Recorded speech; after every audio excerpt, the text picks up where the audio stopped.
My name is Peter Joseph. I live in Brooklyn, New York. I'm 31 years old. I am an independent filmmaker and I suppose the de facto founder of an organization called the Zeitgeist Movement.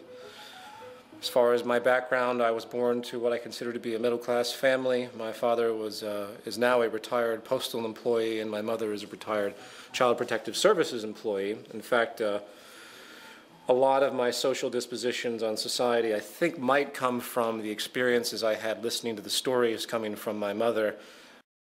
I started getting interested in music, I think, at about 8 or 9. I seemed to fall into a love of percussion and drums and rhythm. I was very lucky to be accepted to a school in North Carolina, an art school and a university, which allowed me to grow up in a very different upbringing than I think most people grow up into in a rural town in a place in the South, such as North Carolina. And I was exposed to a lot of different cultures, a lot of different interests, a lot of things that you wouldn't find in a typical high school, say, in the South. I was exposed to a large variety of people, and artistic and creative people specifically, which I think imprinted on me, so to speak, and I continue those trends today. Music and percussion are coupled straight into my identity.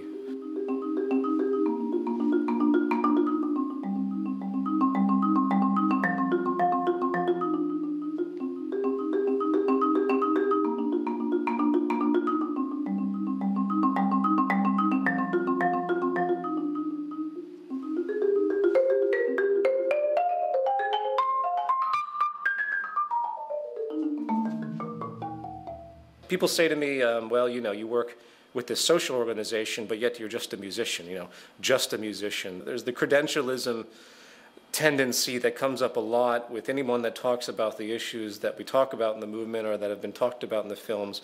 And we can talk about that a little bit later as well. But what I'd like to say is that I look at music now as a form of meditation. It's something as an outlet. It maintains my balance.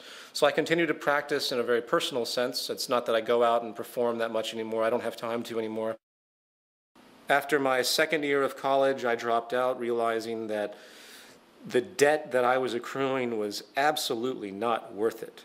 Even then, I knew there was something wrong with going to school, getting a ridiculous amount of debt, $80,000 to $100,000, and then being thrown into the workforce, automatically in a position of indentured servitude, if you will, automatically having to give yourself to the system because you're already in so much debt. My original interest was to be a solo classical marimbist, a laughable concept when I think about it now, but we all have our bouts of naivety as we grow. Once music became difficult for me to pursue as a career choice, I started to get into video and editing, and I got a job in New York and many jobs in New York doing various freelance video editing, shooting, whatever related to video work, film work. You have to do whatever pays you in this society, and I couldn't really find the niche to make money in music, so I ended up in advertising. I always had a problem with people telling me what to do in the labor force, and I did not like advertising, obviously. I did not like the nonsensical manipulation of people's perceptions so corporations can sell their crap. So I began to pursue work in the financial arena. I began to do day trading, which pattern trading. I was moderately successful. I never had a big capital base, which you really do have to have. But I pulled some change out of the market, and I continued to do it on and off for many, many years. I don't do it anymore because I despise the market system. The way I justified this was it was the only job I could come up with that didn't have a boss or a client, so it represented freedom to me. Granted, trading the stock market has absolutely no social relevance. It contributes nothing to society. You could blow up Wall Street tomorrow and it wouldn't make a damn difference to anything in regard to the natural order of affairs on this planet. So at that stage in my life, I just wanted a way out. I wanted to not have to deal with being a slave to the corporate system anymore. So anyway, that's when I started first investigating economics.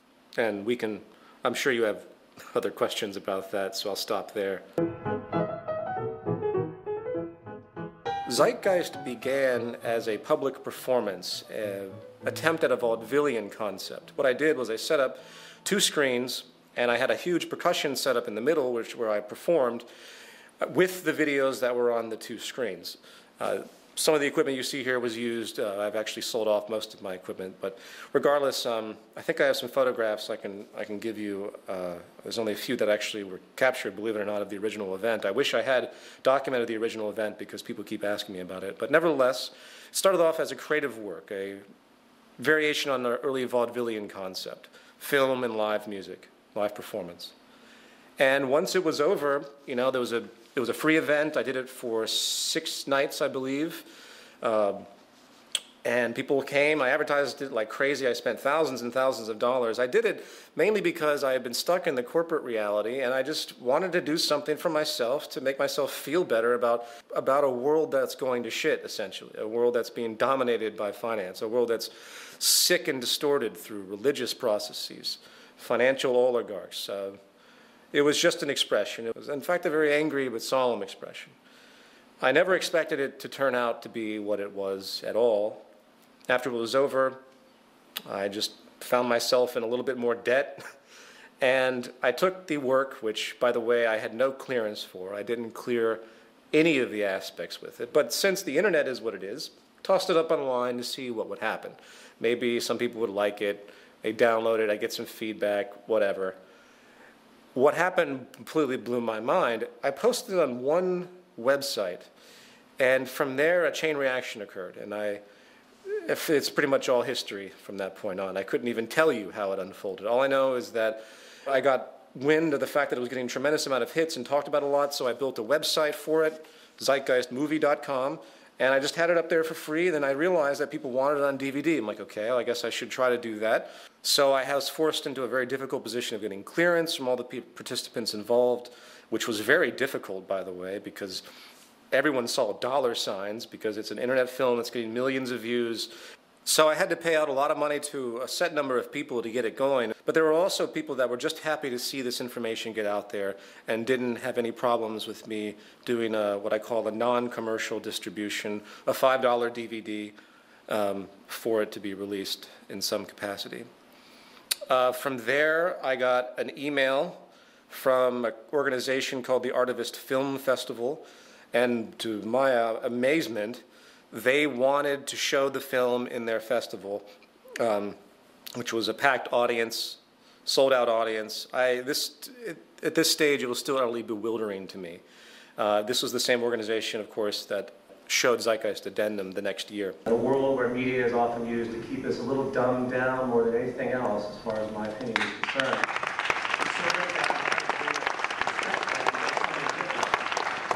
I've often said art without conscience is meaningless, and I think action without conscience is futile. So I think it's so great to have a festival that represents these types of ideas.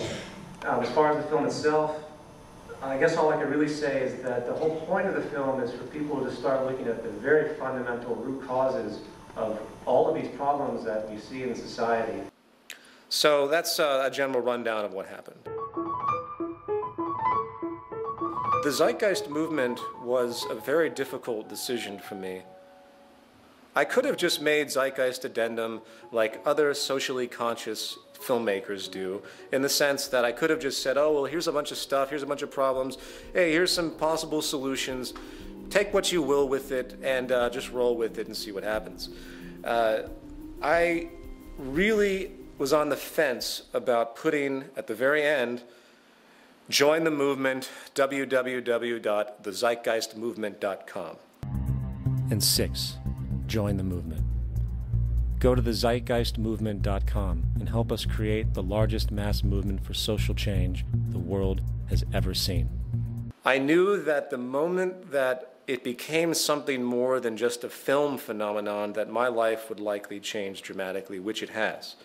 Zeitgeist Addendum was sparked out of people emailing me saying, well, what do we do about all of these cultural problems? What do we do about a corrupt banking system? What do we do about people that are locked into establishment social programs, if you will? I consider the trains of thought and mind to be a program. I consider society itself to be a program that's running. And the programming locks people into a specific frame of reference. How do we deal with these issues? How do we do? What do we do? And Zeitgeist Addendum was an attempt at answering that question. After Zeitgeist 1 was released, it got into the hands of Jacques and Roxanne, and after reading Jacques' book, which they sent me, I realized that this was really important information. I realized that even I was backwards on a lot of issues that needed to be corrected. And in order to get society in line, we have to think about the fundamental problems. This was something that I was attempting to do in part. I had a notion of, but it wasn't until I met Jacques Fresco that the lens became focused. It was like all these things that I sort of had an inkling of. Jacques' experience, life experience, what he had talked about for song, just focused me in the right direction as far as I'm concerned. So I made a whole section with him in Zeitgeist Addendum, and that's how it took off. Anyone that chooses to challenge establishment orthodoxies, traditional worldviews, not to mention the system that we live in, sets themselves up for venomous attacks. I'm well aware of this. If you look back at the history of anyone that has chosen to challenge the establishment, it's a very dark history. There are a great number of people out there that know that something is wrong, but they do not understand the source of that wrongness because they are in the box of indoctrination. Socrates. Socrates never speculated on the slavery that was existing during his time. That was normality to him. This goes with every type of political philosopher that's ever existed, whether it's Karl Marx, whether it's Plato. They're all locked into an established paradigm, and their thought processes can only go so far. And this includes probably myself. People are locked into a box. They see the box around them. They see the leaks and the holes and the cracks, and they go up to the cracks and they try to fix them. They try to patch the holes.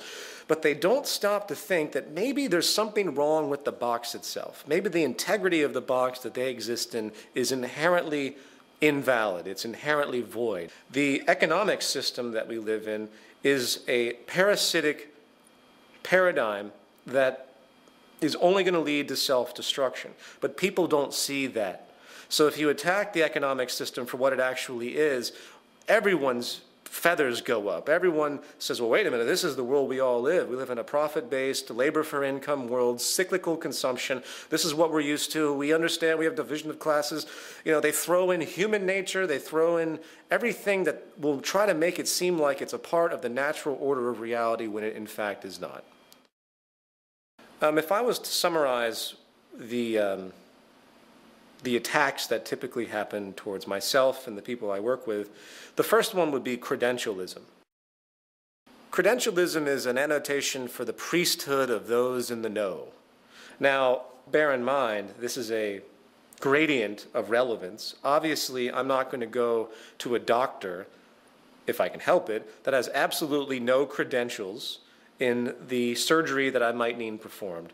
They require instruction and experience to do so. But when it comes to the other side of the spectrum, when it comes to the simple analysis of information, when it comes to the analysis of history, when it comes to economics, because it is a contrived system, it has no basis in anything else in general operation. It's not based on laws of physics. It's not based on any aspect of scientific law that has any relationship to planetary operation. Then suddenly it becomes very relevant to speculate as to what these things actually mean to society. It's a double-edged sword when you get a master's, bachelor's, PhD in a particular medium, because think about what you're actually doing. You're going through a curriculum that's been completely established for you by the institutions that have existed prior.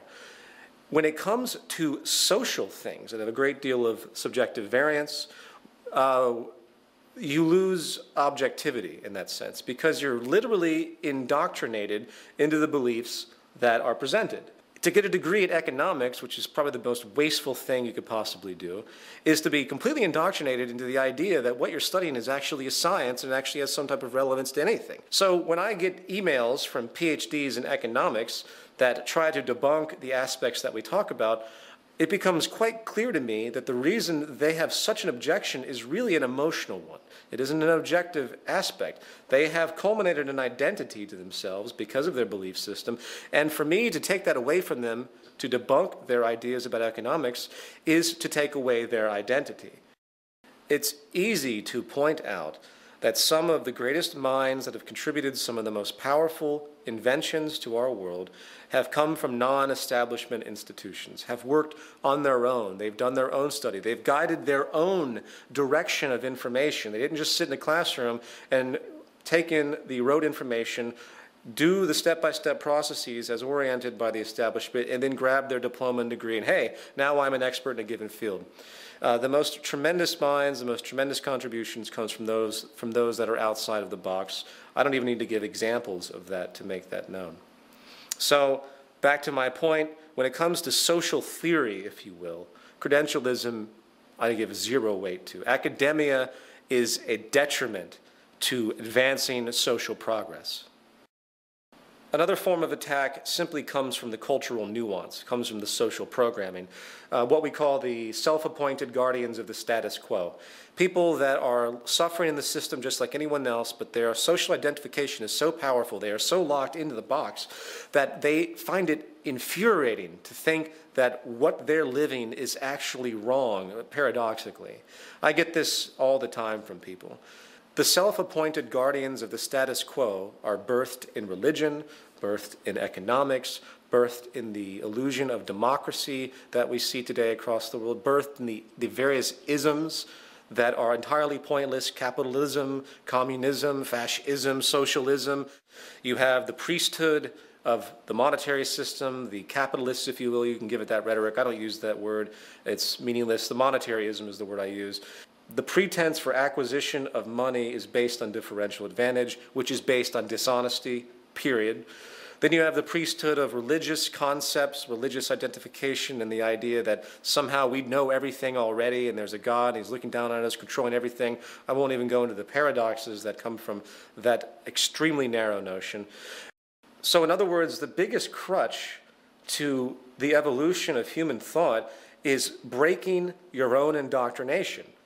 It's very, very difficult to overcome emotional elements that have become so ingrained in you that you have an immediate reaction, an immediate suffering and pain when anything interferes with that. And it's a very, very complex problem. But I'll say it again. We have to learn how to identify and break our own indoctrination if we expect to move forward at all as a civilization. My name was put forward because I wanted to protect my friends and family from the association. People say to me, well, you should come out with everything. If you're going to talk about any of this stuff, then you're going to be prepared to deal with all of this and that you set up for yourself. I had an email that said that to me, criticizing me for not releasing my last name. And I thought to myself, you know what they're actually saying, anyone who actually says that is actually saying that Martin Luther King deserved to die, or that Gandhi deserved to die for making themselves known. I've gotten many death threats from the religious community. We live in a very fucked up, sick culture. We really do. The society is mentally ill.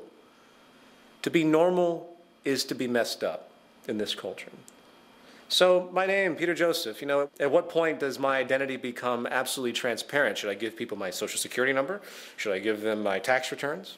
And just to throw it in there are plenty of people throughout history that have gone by their first and middle name, excluding their last name from their general communication and walks in their society, just like people often use their middle name and their last name. Those that have something against me for the things that I talk about want to find anything they can to try and to make me look like I'm hiding something or I have ulterior motives, and I expect that. But, whatever. It doesn't mean anything to me. I go by Peter Joseph. People can call me whatever the hell they want to call me. I'm constantly interacting, putting myself out there. I have nothing to hide. And even if someone finds out my real identity, where I live, who my parents are, who everyone in my friends are, it's not going to change a damn thing.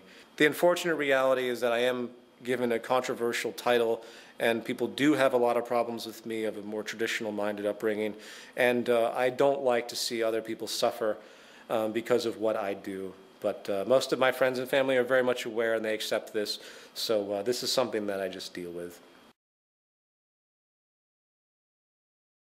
Anyone who thinks that I do what I do for notoriety reasons or monetary reasons or anything associated with self-interest has a lot to learn. First of all, I operate the movement site and the movement itself on a deficit. I do pay people to run and program things. I have a lot of volunteers, which I'm extremely indebted to, but to get things done quickly, very often I have to get people that work in the industries to do things. I sell a t-shirt to do that. It's the only thing that I sell that is designated for the movement. As far as the DVD sales, if people can't respect the fact that I charge $5 for DVDs that could be charged $20 for, that I did spend a great deal of money to make those films, the DVD sales obviously are part of my income. I denote that they're not for profit, meaning that the money does go back into other projects, which it has. I've had to shut down bulk selling, in fact, because people were buying the discs from me in bulk at about $2 a piece and reselling them for $20 on the internet. It's very frustrating. I've hurt myself a lot financially because of all of this. The double standard is quite fascinating to me. You have all these social organizations that take in millions of dollars of money for donations. They sell tons of crap. And suddenly we get attacked because we sell anything because of our interest to, in fact, remove the monetary paradigm entirely. I'm sorry, we have to survive to do something. So just to make it clear, the Zeitgeist movement is predicated on making information free. I put all of my films up for free. I allow downloads of them for free. Anyone wants to help me out by buying a $5 DVD I could charge $20 for easily commercially, that helps, but I don't push it. I will continue to work in advertising or anything else I have to do to keep things going while maintaining the integrity of the movement itself by walking the line of non-profitability. The only time that we'll ever ask for donations as the movement is when we have a big project that needs to move forward, and we have no projects like that now. We're in a period of collecting people and streamlining functionality.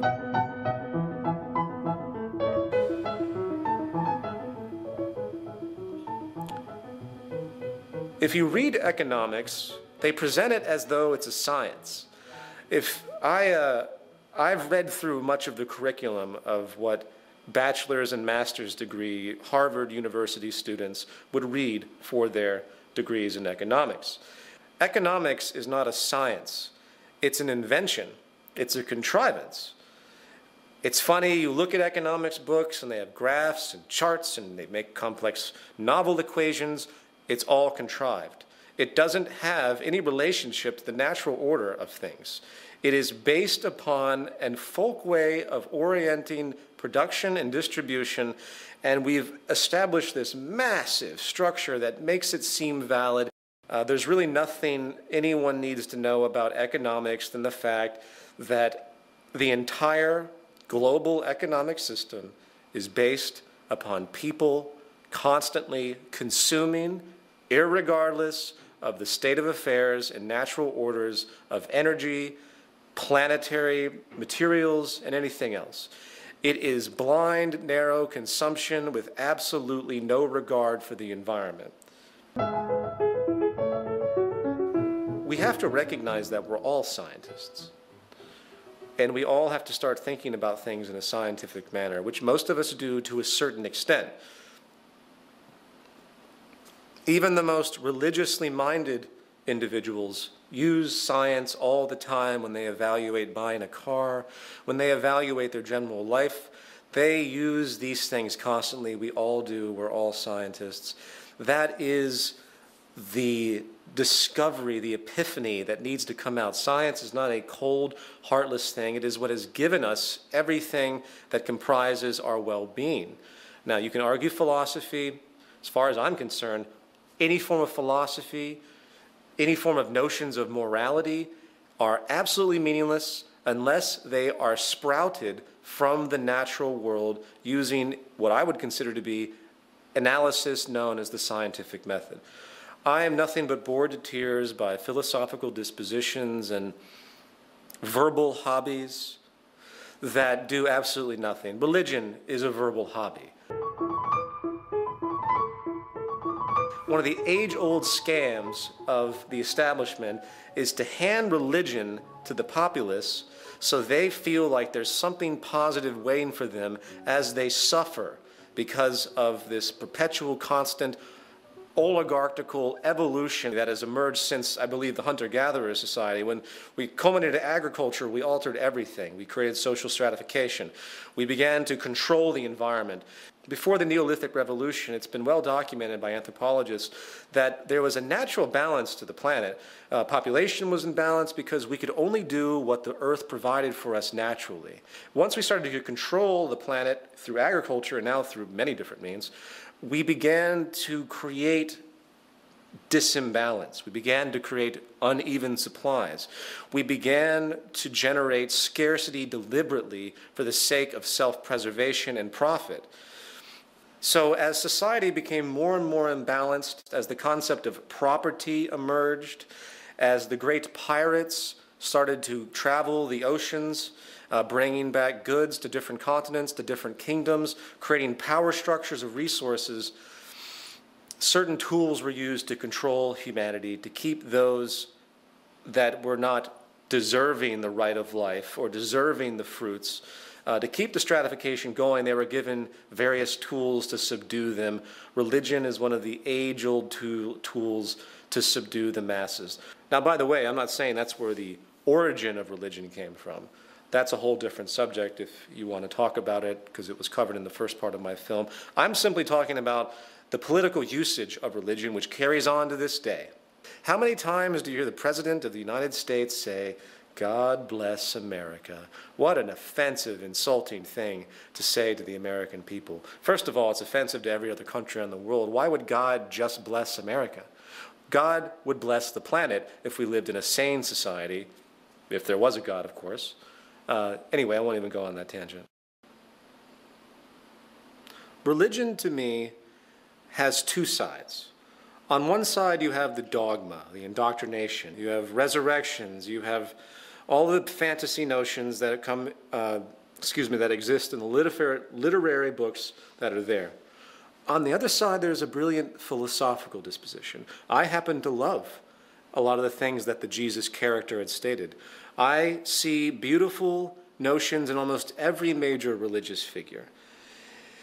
There are time-tested values that exist in religious thought that do need to be adhered to. Some of the most brilliant and beautiful people I've met are in fact Christians or Islamic or Hindus or Jewish.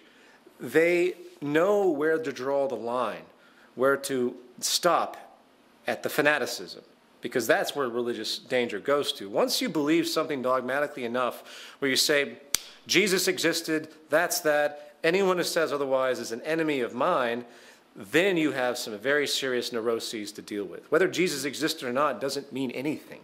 I think Jacques Fresco put it best on Larry King. When Larry King asked him, "What do you think about Christianity?" he said, "I think it's great. When are they going to put it into practice?"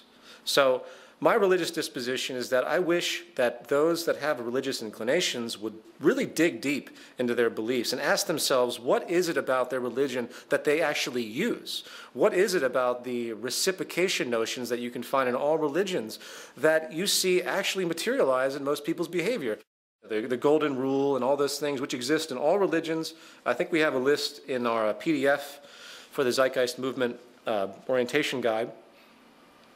If you review these ideas, no one puts them into practice. In the end, my disposition on religion is very, very simple. It's nothing but a bunch of stories. They're allegories that have meaning. They get distorted through interpretations because that's the nature of semantics. But I don't want to rule out religion. I don't think religion should be outlawed or anything like that. I think it should be understood for what it is. The problem with humanity is we're ripped apart. There are far too many ideologies out there that have no basis on anything tangible. I want to make this very, very clear. All Orthodox religions, at least Western religions, there might be a few elements of Hinduism and Buddhism that are an exception, but let's just say the Judeo-Christian Islamic system of belief, to me, is no different than the isms of state associations that we see in our political sphere, meaning communism, socialism, fascism, capitalism. These are ideas that have been created that have no relevance to nature whatsoever. In other words, they have absolutely no relevance to the carrying capacity of the earth, to our ability to support ourselves, to our ability to produce, to the methods of production, to the methods of distribution, to the way we orient society and keep ourselves alive and keep ourselves healthy and prosper, and for the betterment of what I consider to be the organism of the human species as a single organism. None of those beliefs have anything to do with any of that. And that's a problem to me. For example, the Catholic Church and a lot of other religions that feed off of those early Old Testament ideologies, they advocate this illusion that we can just procreate constantly and everyone's going to be fine. God will take care of everyone. As of right now, with the future of energy, established energy, the future of the way we are orienting ourselves on this planet through depletion, I'm not having any children. While I try to be as optimistic as possible with the Zeitgeist movement and what we could do, which is phenomenal what we could do, as of right now we have some powerful barriers. I'm not having children. Why? Why would I say that? First of all, I wouldn't feel good. I would feel utterly negligent and irresponsible at this point in time to bring in another human being. Most people, when they give birth to children, it's a traditionalized, self-serving, established notion where we're going to have kids and have a family. To hell with the carrying capacity of the earth. To hell with the fact that we might be impoverished. I mean, you see this in trailer parks all the time. I used to live in a trailer park. I've seen this countless times. People don't have any relationship to anything. They have no education as far as what makes society work, as far as what the processes are that feed them. So they continue to have kids over and over and over again, or continue to do many, many things that have no relationship to anything. But let's focus on the children aspect. For me to bring in a child is for me to actually say, I believe the world will be in good shape for the duration of my child's life. And then it becomes, well, what if my child has a grandchild? Should the world have the integrity to maintain stability for that child as well? This is the question. This is what all parents out there should be asking themselves. They shouldn't be having children for their own self-serving needs so they can have a family and be traditional and show up at church and have their 2 kids. It has to relate to something real. Humanity has to start thinking about its relationship to the earth. Until it does so, we're fucking doomed. We have created an economic structure, a religious, philosophical structure that is absolutely decoupled from anything tangible and real, and these ideologies are what will destroy the human species and destroy the planet. It's become a cottage industry for people to sell books and DVDs debunking Zeitgeist. There are people that have full websites that use advertising sponsorship to make money, and I find the whole thing just to be amusing, frankly. Zeitgeist 1 is based on pre-existing information. There isn't one thing in that film that doesn't come from a source. The most grand debunking aspect is part 1, the religion section. Comparative religion. It's no mystery. It's been talked about for decades and centuries. Religions have been borrowing from each other. Religions have to borrow from each other. Why? Because all information is serial. All knowledge is serial. It is illogical to think that any information of any religion is of a novel origin. And that's the beauty of it, in fact, when you trace the source of most established religions, because they all come back to nature. They all come back from primitive ideas about natural unfoldings of nature, storms, the sun, obviously. It's nothing metaphysical, it's nothing esoteric, it's just absolutely obvious. Is it any mystery that the sun has been idolized as a source of life, which it is? Is it any mystery for any of that? Obviously not. As of right now, we are running out of oil. We are going to be running out of natural gas. In fact, very simply, all fossil fuels, which is the governance of all society, our entire society is a is completely created based on fossil fuels, from the plastics, everything. I won't even go into it. Anyone who questions that, just take a moment to think about what oil powers, what fossil fuels power, from the lights that we all use, from the coal or natural gas power plants, to what runs your car, to what comprises the fabric of industrial civilization is fossil fuels. And we are provably using them at a rate far exceeding their renewability, which takes hundreds of millions of years. No one's thinking about this. No one is thinking about it because the economic paradigm will not allow it. The core value of Western society today, I mean, in America, the central motivating value now is nothing but blind consumption. Saturdays are for shopping, I heard someone once say. You know, there's a reason why I used Times Square in Zeitgeist Addendum as the noise. If you remember, there's all the noise on the screens, because Times Square is the epitome of absolute waste, of the most disgusting angles of humanity, materialistic noise. Humanity cannot survive in a paradigm that requires infinite growth, which again is what it's based on. If you're not familiar with that, think about it. All we do is buy and consume and consume and consume. That's what makes the economy go. If people stop buying, the GDP of all countries goes down. Well, the more we buy, consume, and waste our resources, the faster we extinguish ourselves. What do you do? What do you do? How do you stop this? This is why the Zeitgeist movement exists. We have to, one, get a philosophical disposition under our belts that says, you know what, we're all on the same page. We all have to survive on this planet.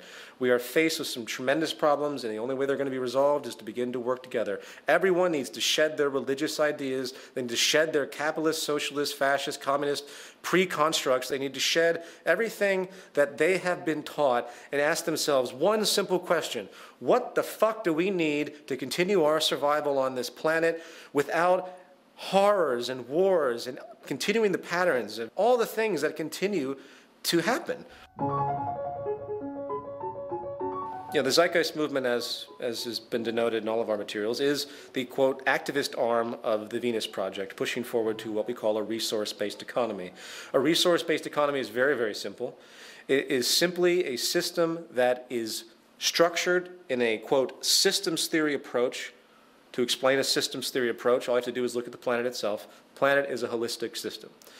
So the first step is very, very simple. We recognize it's a system, and we treat it as such. We have to start measuring and monitoring all the earthly resources. We cannot be so stupid as to give corporations the ability to control for their own little clique's betterment resources that we all should have an inherent deserving. Every resource on the planet should be common heritage to all human beings. There's no way to create a stable society otherwise.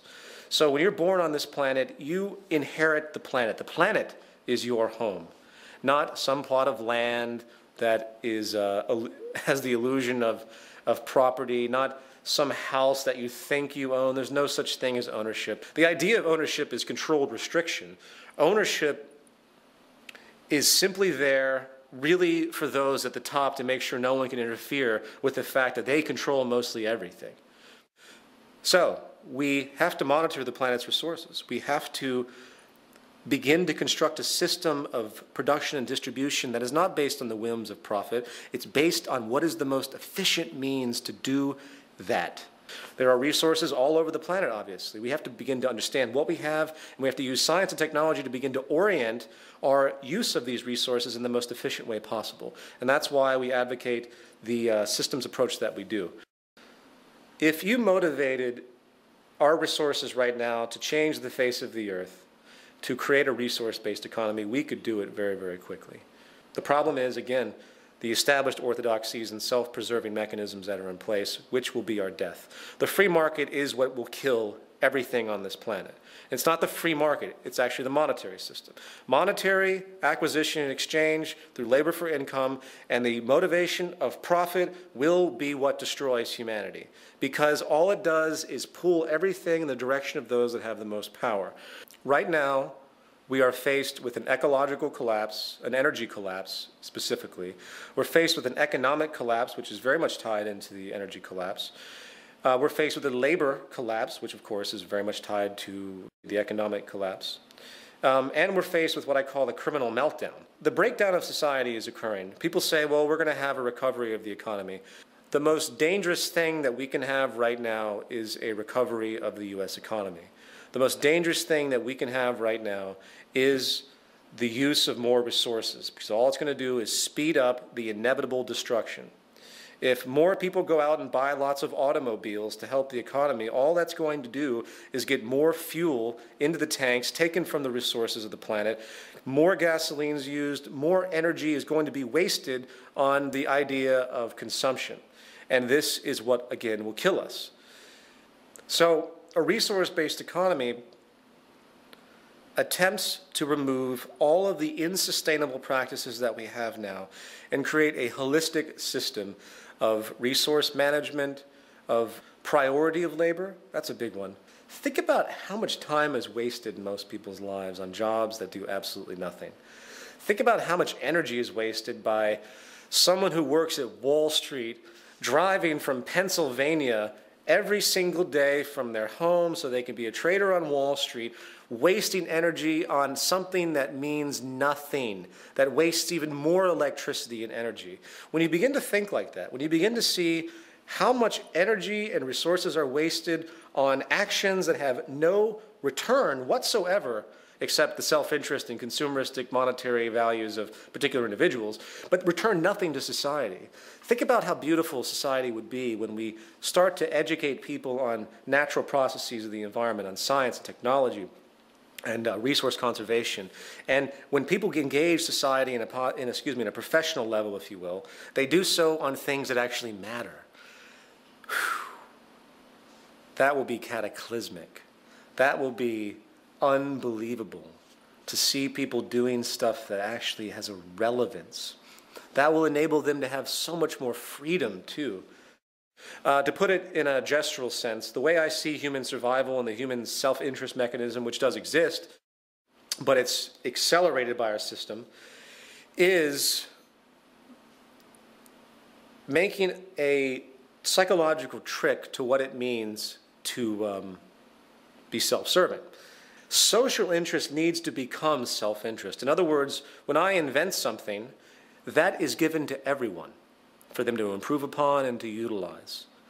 That invention isn't hoarded through patents and trademarks. It's given to everyone. In turn, what that means is that every time anyone else invents something or creates something or has an idea, that comes to me too. Suddenly, humanity becomes a singular organism. It becomes a working system. People ask me a lot about spirituality. They say, well, if you don't like any of the established religions, are you spiritual in any other way, or something like that? The only type of spirituality that is actually relevant is an understanding of natural processes and the natural order of the universe, to give it a annoying vernacular. The way natural laws work, gravity, the way the world actually works, God is in the laws of nature and nothing more. I believe that a true spiritual awakening will be when people start to realize that they have to begin to work together, they have to share their resources, they have to begin to understand that they live off of this planet, that they get their light from the sun, that there are energy sources that are natural and abundant, that can be made available to all, that we share everything and we work together, because that's what the system demands. The earth demands this. The species demands this for our survival. And that will be a spiritual awakening, if you want to give it that type of term. We live in a world of tremendous possibility, positive possibility.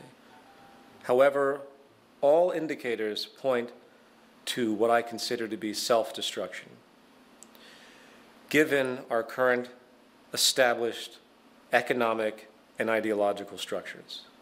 Once again, capitalism, socialism, communism, fascism, Judeo-Islamic Christian belief systems, they have no relationship to what actually creates survival of the species. The real sad thing is that humanity is going to have to be smacked around quite a bit before they really understand what the Zeitgeist movement, a resource-based economy, and the Venus Project, Jacques Fresco, is talking about. we are driven by biosocial pressures, meaning that it takes problems for us to wake up and want to change things. I don't want to see humanity suffer. I don't want to see the population start to shrink because of our lack of energy and food. I don't want to see these things happen. But I know, sadly, that a good portion of it is going to happen until people start to wake up and recognize a new paradigm that's on the horizon that we must drive forward to as fast as humanly possible.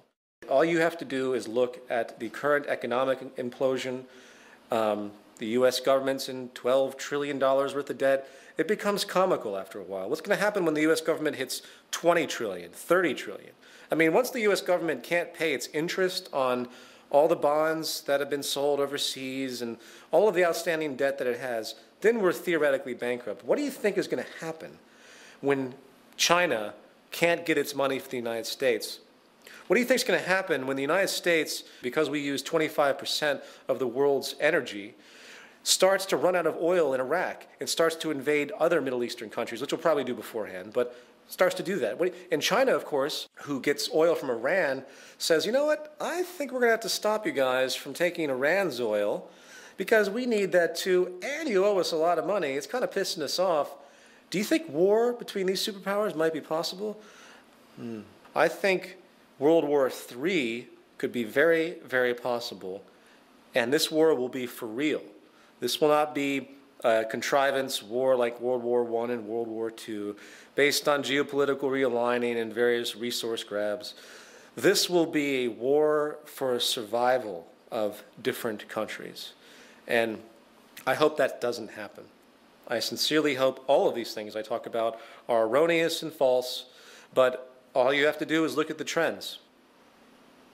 One way or another, we will end up in a system that's not based on money as we know it today. Why? Because that will be realized in the future by historians as the total and pivotal cause of the destruction of civilization as we know it.